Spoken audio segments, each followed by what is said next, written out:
Sharper Point Commentary, presented by Schwartz Laser Eye Center. A lot of Democrats don't feel like it's fair. How at a time when they believe economic conditions are actually pretty good.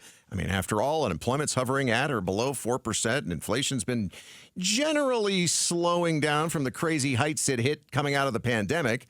So how's it fair that President Joe Biden isn't getting economic electoral credit? Voters don't feel good about the economy? How's that possible? How is that fair to Joe Biden as he attempts to get reelected? Well, it doesn't seem fair to voters that they are paying more for everything.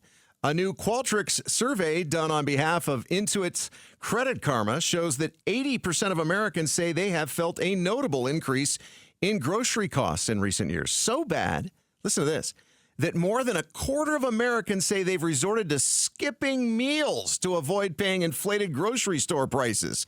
I only skip meals so I don't have such a fat rear end.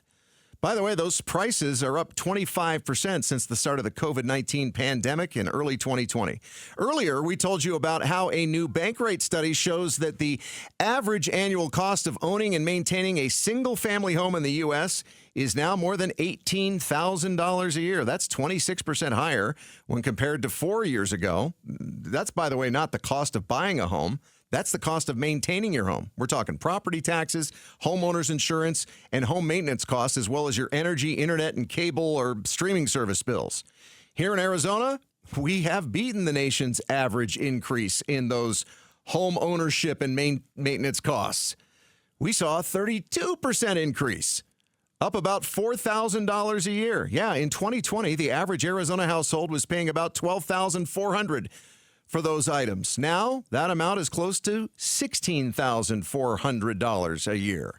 Of course, the costs are even getting into a house in the first place, much less putting anything in it, has gone up remarkably, with price increases on the homes themselves and the cost of buying a home, the interest rate, which, by the way, our rates now are the highest in a generation, kind of like our inflation rates that we were seeing over the last few years, the highest in a generation.